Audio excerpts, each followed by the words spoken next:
नमस्कार दोस्तों, स्वागत है आपका DU Geology 2020 के लास्ट वीडियो में। In this video we will be discussing last 25 question.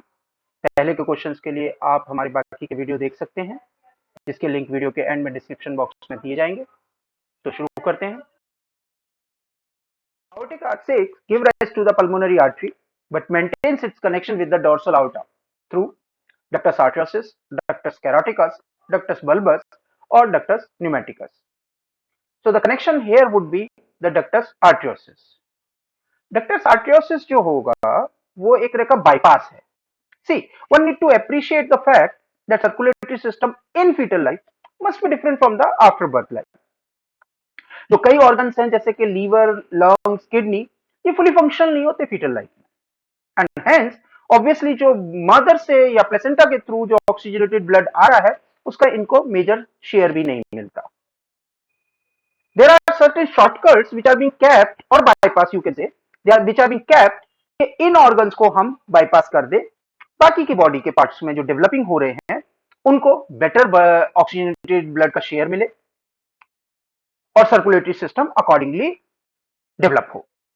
तो इनमें से जो सबसे फेमस बाईपास हैं वो हैं ductus venosus, foramen ovale and ductus आर्टरियोसिस।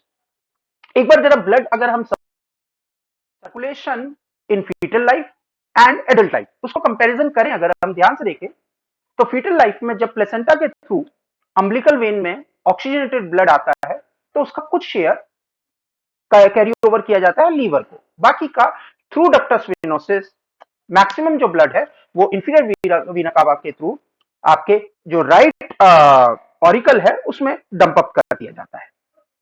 अब ये जो राइट ऑरिकल है ट्रेडिशनली एडल्ट में राइट वेंट्रिकल में जाना चाहिए था, बट फीटल लाइफ में यहाँ पर एक चेंज है, एक बाईपास है फोरामेन ओवाले, जिसके थ्रू आपका राइट ऑरिकल का जो ब्लड है वो पूरा का पूरा शिफ्ट अप कर दिया जाता है लेफ्ट ऑरिकल में, and from left auricle it comes into the left ventricle, और लेफ्ट वेंट्रिकल के थ्रू ये भेज दिया जाता है आउटा में through upper body parts, heart हो गया, मसल्स हो गया, ब्रेन हो गया और बाकी के जो अपर बॉडी पार्ट्स।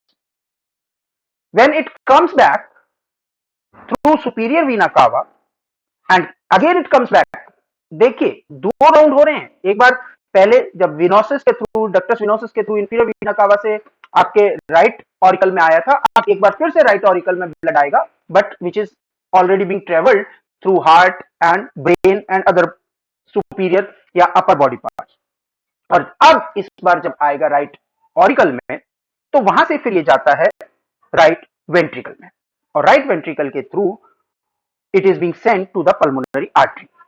अब यहाँ पे पल्मोनरी आर्टरीज में एक मॉडिफिकेशन, एक और बाईपास है which we call it as ductus arteriosus, जो कि अभी क्वेश्चन में पूछा गया आर्टिक आर्च से जो डेवलप होता है। ये जो डक्टस आर्टरियोसिस है ये क्या करता है, रेदर देन लंग्स तो अभी फंक्शनल है नहीं पूरी तरह से, तो लंग्स में बहुत कम ब्लड जाता है और बाकी का जो ब्लड बचा हुआ है वो भेज दिया जाता है लोअर बॉडी पार्ट्स में थ्रू डक्टस आर्टरियोसिस और आउटा के थ्रू, एंड आउटा जो लोअर बॉडी पार्ट को अब कवर करेगा। आप ध्यान से देखिए, the position of ductus arteriosus is very important, it is just beyond after आप कह सकते हैं of those three arteries which are bringing blood to the upper body part. तो यानी कि अब when blood will be going through ductus आर्टरियोसिस into the aorta, it will only cover the mainly the lower body parts, और lower body part से again it goes back to the placenta through umbilical artery और फिर वहां पे ये purify हो जाता है। तो इस केस में आर्टिक आर्च 6 से जो डेवलप होती है that is called ductus arteriosus, जो कि एक कनेक्ट करती है आपके पल्मोनरी आर्टरीज को एंड आउटा को, जो कि बाद में once the child takes its birth वो बाद में डिसइंटीग्रेट हो जाती है। तो इसका ऑप्शन होगा ऑप्शन ए। आगे चलते हैं। The type of jaw suspensorium in shark is autodiastylic, amphistylic, hyostylic, streptostylic. देखिए एक चीज समझना होगा, जैसे जैसे ऑर्गेनिज्म इवॉल्व हो रहे थे तो उनका फीडिंग हैबिट भी चेंज होता जा रहा था। पहले के जो एक्वेटिक एनिमल्स थे वो फिल्टर फीडर्स थे, तो ऑब्वियसली उनके जो जॉ सस्पेंशन थे वो भी अकॉर्डिंगली डेवलप थे। मोस्टली उनके जो अपर जॉज हैं वो क्रेनियम से फ्यूज रहते थे, बट जैसे जैसे आपके फिशेस जो हैं वो डेवलप होना शुरू हुए, they started praying on the larger organism, तो वहां पर उनका जो जॉ सस्पेंशन था वो मॉडिफाई होना बनता था। और इसीलिए जितनी भी मॉडर्न डे शार्क हैं उनके अंदर हाइस्टाइलिक टाइप का जॉ सस्पेंशन मिलता है, जिसके अंदर आपका जो पैलेटो क्वार्टिन है या अपर जॉ है वो दो लिगामेंट से फ्यूज होता है और उसके कारण जो बकल कैविटी है या आपका जॉ है वो ज्यादा बेटर आपका आप लार्ज प्रे को हैंडल कर सकता है। तो इसका ऑप्शन होगा option C, that is hyostylic. आगे चलते हैं। Vasopressin is synthesised by pars distalis, pars intermedia, pars nervosa और hypothalamus. Vasopressin or antidiuretic hormone, it is synthesized in hypothalamus and stored in posterior pituitary, which is also known as pars nervosa. तो obviously अगर आप ध्यान से देखें, hypothalamus is the center जहां पे certain nuclei which are helping into the synthesis of vasopressin store होता है ये pars nervosa में। तो इसका ऑप्शन होगा option D, that is hypothalamus, जहां पे वेसोप्रेसिन की सिंथेसिस होगी। आगे देखते हैं। A symmetrical molecule that reacts asymmetrically in Krebs cycle, that is citrate, succinate, malate और fumarate। बेसिकली होता क्या है Krebs cycle में कि एक एसिटाइल कोए मॉलिक्यूल को ग्राफ्ट कर दिया जाता है आपके ऑक्जेलोएसिटेट पे और जो कि ऑब्वियसली कंपाउंड बनाता है साइट्रेट। साइट्रेट अगर आप ध्यान से देखें एक सिमेट्रिकल मॉलिक्यूल है, ऊपर भी CO, CH2, C, CH2, CO, यानी कि दोनों ही साइड में, अपर साइड पे और नीचे साइड पे दोनों पे ही CH2CO है। बट आप इसकी रेस्ट ऑफ द स्टेप्स देखें, डीकार्बोक्सिलेशन के जो दो स्टेप्स हो रहे हैं, वो जितना भी मॉलिक्यूल हो रहा है या जितने भी रिएक्शंस हो रहे हैं वो लोअर हाफ पे हो रहे हैं, अपर हाफ अनटच्ड है। यानी जो हाफ आपका एस्टाइल कोई से आया है वो एंटीरियर हाफ या अपर हाफ बिल्कुल अनटच्ड है, उस पर कोई रिएक्शंस नहीं होती। तो ऐसा क्यों है कि citrate even though it's a symmetrical molecule, ये इसको यूज नहीं किया जाता डीकार्बोक्सिलेशन के लिए या और फर्दर मॉडिफिकेशन के लिए टिल सक्सिनाइल कोई। तो इसका आंसर जो है 1948 में अलेक्जेंडर उक्सटन ने दिया था, जिन्होंने बोला था कि एंजाइम यहां पर इवन दो साइट्रेट इज आपका सिमेट्रिकल मॉलिक्यूल, बट जो एंजाइम है aconitase, it behaves like a asymmetric catalyst और इसीलिए ये it has a differential selectivity for the lower half rather than upper half. Upper half जो है प्रिजर्व रहता है, उसमें कोई रिएक्शंस ऑलमोस्ट नहीं होती है और इसीलिए इसका आंसर होगा option A, that is citrate. The agent used to fuse the membranes of the cells from two different cell lines in somatic cell hybridization is HAT, hat medium, PEG, HGPRT और TK। Last दो आपके enzymes हैं। जो chemical होगा वो use होगा आपका PEG। Basically in hybridoma technology PEG is used to fuse spleen based myeloma B lymphocyte cells and plasma cells, जबकि हैट मीडियम जो है it is a selection medium और एचजीपीआरटी जैसे कि हमने अभी बताया इज अ सैल्वेज एंजाइम और टीके जो है यानी कि thymidine kinase, it is an enzyme used to phosphorylate thymidine. तो ऑप्शन होगा option B, that is PEG, polyethylene glycol. If you have a DNA fragment with blunt ends on both sides in order to make it sticky, which enzyme would you select? Obviously जब blunt end है तो आपका template नहीं है और आपको याद रखना होगा, ये क्वेश्चन आपको बहुत बार मिलेगा, that terminal nucleotide transferase, TTB बोला जाता है, terminal transferase, it is the only polymerase which is a template independent, it doesn't require a template to make a complementary strand. So terminal transferase, this is the template independent enzyme or polymerase which can be used to create sticky ends even DNA template is absent. So answer होगा इसका option B, that is terminal transferase. याद रखिएगा इस पे बहुत questions आते हैं। Which type of hypersensitivity is due to the antigen antibody complex accumulation? Type 1, type 2, type 3, type 4। ये भी एक बहुत हॉट टॉपिक है हाइपर सेंसिटिविटी का, तो आप इसके अपने नोट्स बना के रखिएगा। जनरली आपको इसमें एक या दो क्वेश्चन बायोलॉजी में डिफरेंट एग्जाम्स में मिलेंगे। टाइप 1 हाइपर सेंसिटिविटी जो होती है वो एलर्जेंस एक्सपोजर की वजह से होती है टुवर्ड्स द आईजीई। आईजीई की एफिनिटी होती है मास्ट सेल पे, तो जब भी कोई एलर्जन आता है और आईजीई उसे डिटेक्ट करती है तो मास्ट सेल्स जो हैं वो इन्फ्लेमेशन कराते हैं और उसको हाइपर सेंसिटिविटी भी बोल सकते हैं अगर अनरेगुलेटेड हो जाए। टाइप 2 जो आपकी हाइपर सेंसिटिविटी होती है ये भी एंटीबॉडी मीडिएटेड होती है, जब self antigens are being attacked by self reactive autoantibodies. Type 3, it is due to the formation of insoluble antigen antibody immune complex. तो इसका आंसर ऑब्वियसली ऑप्शन सी ही होने वाला है. टाइप 4 एक अलग तरह की हाइपर सेंसिटिविटी है जो सेल मीडिएटेड है. याद रखिए type 1, type 2, type 3 all 3 are antibody mediated, यानी कि ह्यूमोरल इम्यूनिटी का पार्ट है. जबकि टाइप 4 जो है वो एक बेस्ट एग्जांपल है सेल मीडिएटेड हाइपर सेंसिटिविटी का. इसीलिए ये क्वेश्चन के लिए बहुत आइडियल ये टॉपिक है. टाइप 4 पे आपको जनरली क्वेश्चन मिलेंगे और इसमें एक डिजीज भी होती है मल्टीपल स्क्लेरोसिस, वो भी आपको याद रखिएगा. तो टाइप 4 का एग्जांपल है. Negative selection of thymocytes during their maturation ensures. Remember, in thymus, thymocytes are matured in two steps: positive selection and negative selection. During positive selection, what happens is we generally permit the survival of only those T cells. याद रखिएगा, जिनका TCR recognize self MSC molecule, यानी कि एक particular minimum उसमें reactivity होनी चाहिए against the self MSC molecule. और इसीलिए हम इस स्टेप पे पॉजिटिव सिलेक्शन में क्रिएट करते हैं self MHC restricted repertoire of T sales.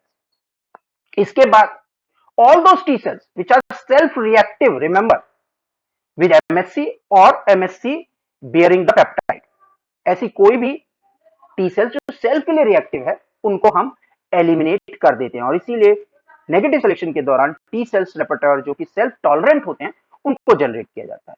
तो रिमेंबर, इसको ध्यान रखिएगा. पॉजिटिव सिलेक्शन के अंदर हम क्या करेंगे, हम वो टी सेल्स को पिकअप करेंगे जो कि एटलीस्ट रिकॉग्नाइज करे किसी चीज को. सेल्फ और नॉन सेल्फ दोनों हो सकते हैं, बट रिकॉग्नाइजेशन जरूरी है. जबकि नेगेटिव सिलेक्शन में हम उन टी सेल्स को पिकअप करते हैं जो कि सेल्फ से रिएक्ट ना करें, सेल्फ एंटीजन को ना पिकअप करें. और इसीलिए इसका ऑप्शन होगा B, self tolerance. Negative selection में हमेशा याद रखिए सेल्फ टॉलरेंस जनरेट होता है. इसमें एक और चीज याद रखने वाली बात है, बी लिम्फोसाइट्स का जो मैच्योरेशन है उसमें ये जो सिलेक्शन पैटर्न है वो उल्टा हो जाता है. नेगेटिव सिलेक्शन पहले होता है, पॉजिटिव सिलेक्शन बाद में होता है. आगे चलते हैं. The mouse major histocompatibility complex is a collection of gene arrayed on long continuous DNA stretch on chromosome 11, chromosome X, chromosome 6 और chromosome 17. MSC of mouse, जिसे H2 complex भी बोला जाता है, are present on chromosome 17. जबकि in humans it is located on chromosome 6. Humans में ये more than 200 genes होती हैं. माउस के अंदर ये क्रोमोसोम 17 पे होता है. तो option D has to be the correct answer. Which of the following is not a professional antigen presenting cells? Professional antigen presenting cells तीन ही होती हैं: B lymphocytes, macrophages and dendritic cells. And what is their unique they have? They have not only MSC1 but also MSC2 molecule, जिसके through वो T helper cells को specific जो foreign antigens है उनको present करती है. तो इसमें option B has to be the wrong choice for the antigen presenting cells. So option B, T cells cannot be a antigen presenting cell. Is one of the most sensitive technique for detecting antigen or antibody, and it was first developed by Huller and Milstein, Burson and Yellow, Zinkerenzel and Doherty, or Porter and Edelman. Remember, in 1959, याद करिए ये वो time था जबकि आपका radio active compounds पे बहुत ज्यादा रिसर्च चल रही थी और बहुत सारी टेक्निक्स इस टाइम में डेवलप हुई हैं using radioactive isotopes. So in 1959 RIA was developed by Rosalyn Yalow and Solomon Berson, for which Rosalyn and Berson both were awarded Nobel prize in 1977. Remember, Rosalind was the second woman and first American woman who received Nobel Prize in Physiology or Medicine. बहुत अच्छी technique थी RIA, but since it was using radioactive substance जिसके side effects होते हैं, तो इसीलिए एंगवेल ने काफी टाइम बाद एक टेक्निक डेवलप की थी जिसे हम आज की डेट में जानते हैं एलाइजा, जो कि रेडियो इम्यूनोएसे का एक सेफ सब्स्टिट्यूट है. इसीलिए यहाँ पे रिया का आंसर होगा Berson and Yalow, option B. The hinge region of antibody is rich in glycine and alanine, leucine and valine, proline and cysteine, or arginine and histidine. Hinge region it is a flexible amino acid stretch in immunoglobulin structure, और इसकी presence से क्या होता है कि segmental flexibility आ जाती है antibodies में। This area is particularly rich in proline and cysteine, और जनरली ये मिलता है IgD, IgA एंड IgG में, जबकि एब्सेंट होता है IgM एंड IgE में। तो the answer of this question would be proline and cysteine, that is option C. आगे चलते हैं। The recognition sequence for BAMH1 is 5' G/GAT/CC 3' end. So जहां पे ये स्लैश है ये रिप्रेजेंट करता है cutting site. So what can be inferred about the ends from it? The ends created are double stranded. The single stranded end is 5' in nature. The single stranded ends are 3' in nature, or the nature of the ends cannot be inferred. अगर हम ध्यान से देखें, जब भी इस sequence को BAMH1 काटेगा तो दो स्टिकी एंड्स बनाएगा, जिसमें 5' एंड पे GATCC होगा। इसीलिए इस क्वेश्चन का आंसर होगा option B, that is the single standard and is 5' in nature. आप ध्यान से देखिए, सिंगल स्टैंडर्ड है 5' में दोनों जगह पे। तो इस क्वेश्चन का आंसर है option B. What is the role of SDS in SDS PAGE? Protein denaturing and imparting negative charge. This is the correct answer. Actually SDS एक अनायनिक डिटर्जेंट होता है जो डिस्टर्ब करता है नॉन कोवेलेंट बॉन्ड्स को इन protein molecules, और जिसकी वजह से प्रोटीन अनफोल्ड होते हैं और डीनेचर हो जाती है। It is basically used in SDS parts to impart negative charge over proteins. So obviously both for denaturating and providing the huge amount of negative charge over the proteins, or इसीलिए option A has to be the correct answer. Even after replication in E. coli, how does the modified DNA remain protected? It remains protected because of conservative mode of replication? Nahi. It remains protected because of semi-conservative mode of replication? Yes. Due to the semi-conservative mode of replication, even if one of the strand is modified, let's say methylated, still it provides protection against endonucleases. Hence, option B इस question का सही answer होगा, that because of the semi-conservative mode of replication, अगर एक and भी आपका protected है तो आपके एंडोन्यूक्लियस उस डीएनए स्ट्रेच को नहीं क्लीव कर पाएंगे। Lamprecht chromosomes are found in brain cells of cat, germ cells of mammalia, ovarian cells of amphibians, salivary glands of dipterans. Generally जो जाइंट क्रोमोसोम्स होते हैं, फॉर एग्जांपल पॉलीटीन और lampbrush chromosomes, they are useful for studying chromosomal organisation. आप आराम से उनमें individual transcription unit तक देख सकते हैं माइक्रोस्कोप के अंदर। जो लैम्ब्रेस्ट क्रोमोसोम्स हैं, they are the prophase one stage chromosome, diplotene stage, and इसमें क्या होता है, फाइन लेटरल लूप्स निकले होते हैं जैसे एक बॉटल ब्रश में निकले हो। तो इसीलिए they were when they were discovered by Fleming in 1882, they were found in germinal vesicle of a large oocytes of many vertebrates like urodales, amphibians. So polytene chromosomes, on the contrary, they are smaller than Lamprecht chromosome and they are found in the salivary glands of dipteran. तो polytene chromosome salivary glands of dipteran होता है, जबकि Lamprecht chromosome जो होते हैं वो ovarian cells या germinal cells of amphibians urodeles में मिलते हैं। तो इसका ऑप्शन होगा option C, that Lamprecht chromosomes are found in ovarian cells. याद रखिएगा, ovarian cells of amphibians for Lamprecht and salivary glands of dipteran for polytene. Fleming's bacterial culture during the discovery of penicillin was of Enterobacteria, Salmonella, Staphylococcus और Streptococcus. ये जो penicillin की जो discovery है ये accidental discovery है, क्योंकि जो फ्लेमिंग्स थे उनको माना जाता था एक लेजी फेलो, लेजी रिसर्चर। तो वो कई बार क्या होता था, वो अपने कल्चर को छोड़ के चले जाते थे, स्पेशली स्टेफाइलोकोकस कल्चर। तो एक बार क्या हुआ, जब उन्होंने अपना कल्चर को, स्टेफाइलोकोकस के कल्चर, बैक्टीरिया के कल्चर को छोड़ दिया, तो once he came back he found that उनका कल्चर जो बैक्टीरिया का था, स्टेफाइलोकोकस का, वो कंटेमिनेट हो चुका था पेनिसिलियम नोटेटम फंगाई से, जिसको मोल्डूस भी बोलते हैं। जिसके बाद में पेनिसिलिन की जो खोज हुई और उसकी वजह से एक लैंडमार्क क्वांटम शिफ्ट हुआ डिजीज मैनेजमेंट में। याद रखिएगा, एक सिंपल सा कट भी ब्लड की बहने की वजह से या इंफेक्शंस की वजह से उस टाइम पे बहुत डेथ होती थी। कैन यू बिलीव कि एक simple cut was taking the life of a person. But जब पेनिसिलिन की डिस्कवरी हुई तो उसके बाद से इस तरह के जो इन्फेक्शंस हैं, बैक्टीरियल इन्फेक्शंस हैं, उन पे हमने मैनेज करना सीख लिया। इसका एक बहुत अच्छा सा एक डेटा है कि वर्ल्ड वॉर 11 जो हुआ था, वर्ल्ड वॉर, उसमें 18% of the soldier they died because of the bacterial infection, while उस टाइम तक पेनिसिलिन की जो डिस्कवरी नहीं हुई थी, उसके बाद जब सेकेंड वर्ल्ड वॉर हुआ उस टाइम तक पेनिसिलिन की डिस्कवरी हो चुकी थी, और इस टाइम पे instead of 18% in world war one, अब सिर्फ और सिर्फ 1% soldiers have been died because of bacterial infection. This was a quantum shift in disease management, जहां से फिर और एंटीबायोटिक्स पे काम हुआ। तो इसीलिए फ्लेमिंग की जो डिस्कवरी को एक लैंडमार्क माना जाता है, जो कि एक सेरेंडिपिटस डिस्कवरी थी। और option C has to be the correct answer, that is staphylococcus.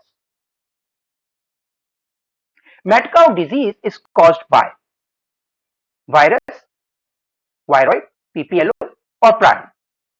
Bovine spongiform encephalopathy, which we also called as mad cow disease of cattle, it is caused by the infection protein called prions. प्रायन जो होते हैं वो basically trigger करते हैं abnormal protein foldings को brain में, और इसकी वजह से जो कैटल्स में मैड काउ डिजीज होती है।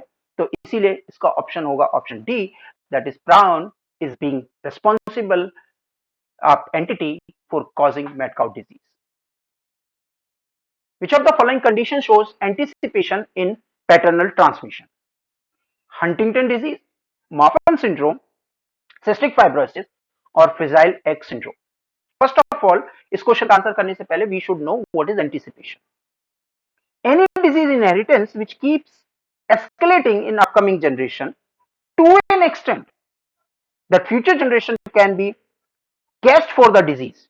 यानी कि आप पहले से बोल सके कि इस जनरेशन में ये जो डिजीज के चांसेस होने के हैं वो बहुत ज्यादा हैं। तो ऐसे कॉन्सेप्ट को हम बोलते हैं जेनेटिक एंटिसिपेशन। यानी कि आप अगर फोर फादर्स में वो डिजीज थी, तो आने वाली जनरेशन में हम बोलना शुरू कर देंगे कि ये डिजीज के चांसेस होने के बहुत ज्यादा चांसेस है। Probability of having disease in the upcoming generation is more and more as the generation comes up. तो उस कॉन्सेप्ट को हम बोलते हैं जेनेटिक एंटिसिपेशन। हम एंटिसिपेट करना शुरू कर देते हैं डिजीज के लिए। इन हंटिंगटन डिजीज एक सीएजी ट्रिपलेट होता है जो कि एबनॉर्मली एक्सप्रेस होता है बहुत ज्यादा नंबर में in comparison to the their four fathers.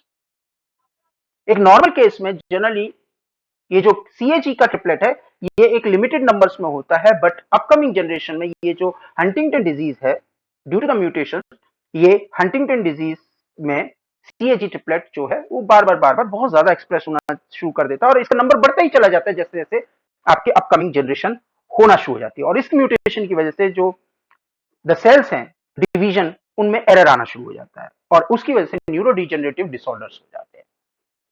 तो एंटीसिपेशन जो है उसका सबसे बेस्ट एग्जांपल है Huntington disease, that is option A. आगे चलते हैं। Mendel discovered principle of inheritance because he, चार ऑप्शन हैं, observe simultaneously all the characteristics in which the parents differ, no, believe that heredity characteristics of two individual became thoroughly blended in the offspring, or ignored all characteristics except a few markedly contrasting ones he studied. That's the correct answer. Basically हुआ क्या था, जो Gregor Mendel's हैं, his experiment were based on well defined characteristics, contrasting characteristics like seed shape, seed color, pod shape और stem length. ऐसा नहीं था, इससे पहले ब्रीडर्स ने इस तरह के एक्सपेरिमेंट्स नहीं लगाए थे। पहले भी ब्रीडर्स ने एक्सपेरिमेंट लगाए थे, बट उनका जो फोकस था वो ग्रॉस, आप कह सकते हैं, क्वालिटीज पे था, जैसे कि सीड वेट। अब जब आप क्रॉस करते हैं तो बहुत सारे सीड का अलग अलग वेट्स हो सकता है, तो मेंडल्स ने इग्नोर कर दिए थे सारे ऐसे केसेस ग्रॉस क्वालिटी वाले, and he focus basically well markedly contrasting one. So option C has to be correct answer for this question. आगे चलते हैं। Freund's complete adjuvant developed by Jules Freund had an additional component that was absent in Freund's incomplete adjuvant, and it was mineral oil, emulsifying agent, mycobacteria, or the antigen. One need to understand that Freund's complete adjuvant are different from Freund's incomplete adjuvant with respect to the cell wall of killed mycobacteria. और इसी वजह से जो FCA है, that means fluent complete adjuvant, वो basically stimulate करता है TH1 का एक्सप्रेशन, जबकि फ्रेंड इनकम्प्लीट एडजुवेंट जो है वो TH2 का स्टिमुलेशन को एक्सप्रेस कराता है। तो इसीलिए इस क्वेश्चन का ऑप्शन का आंसर होगा option C, that is mycobacteria. Cell wall of mycobacteria is used, killed, of course killed mycobacteria यहां पे यूज होगा, उसकी सेल वॉल, और प्रिंट कंप्लीट एडजुवेंट बनाया जाएगा। Peptide fragments generated in the cell cytoplasm are transported into the endoplasmic reticulum by MSC1, TAP1 and TAP2, HLA-DM, or invariant chain. Transporter associated with antigen processing, which also we call it a TAP, transporter associated with antigen processing. This protein complex, it delivers cytosolic peptide into the ER, where these peptides bind to the nascent MSC1 molecule, remember MSC1 molecule, and presented over the cell surface. तो इसलिए इस question का answer होगा option B, that is TAP system, that is TAP 1 and TAP 2. In the organ of Corti, apical projections of hair cells are in intimate contact with resinous membrane, basilar membrane, decimate membrane, or tectorial membrane. The organ of Corti, basically, it is a receptor organ for hearing, and generally it is located in the mammalian cochlear. In organ of Corti basically होता क्या है, special mechanosensory hair cells होती हैं which transduce sound from vibration to neural signaling. अगर आप इस picture में ध्यान से देखें तो जो टेक्टोरियल मेम्ब्रेन है ये प्रेजेंट होती है हेयर सेल के टॉप पे। इनफैक्ट बोला जाता है दैट अगर म्यूटेशन हो alpha tectorin protein which is very specific to the tectorial membrane, तो जो we observe in such patient the deafness. इसीलिए ये जो टेक्टोरियल मेम्ब्रेन है ये हेयर सेल्स, जो स्पेशल हेयर सेल्स हैं, उनको डायरेक्ट कांटेक्ट में रहते हैं। इसीलिए इसका ऑप्शन आंसर होगा option D, that is tectorial membrane which is present over the hair cells. आगे चलते हैं। Import of glucose by the intestinal epithelial cell, चार ऑप्शन दे रखे हैं, is dependent on hydrolysis of ATP, it requires expression of GLUT1 on the plasma membrane, occurs throughout the phospholipid bilayer, or is facilitated by GLUT2. Movement of monosaccharides and amino acids from intestinal lumen into the blood, it's a two-step process. Intestinal lumen से epithelial cells of small intestine and then फिर वहां से blood vessels. The sodium potassium ATP, it uses energy of ATP hydrolysis to move out sodium out of the epithelial cells of small intestine into the blood. और उसकी वजह से एक temporary deficiency सी हो जाती है सोडियम की इन द एपिथेलियल सेल्स, कम कंसंट्रेशन हो जाती है in comparison to intestinal lumen. तो ऑब्वियसली चॉइस है कि इंटेस्टिनल ल्यूमन में जो आपका सोडियम ज्यादा है वो try to move out into the epithelial cells through its transporter molecule.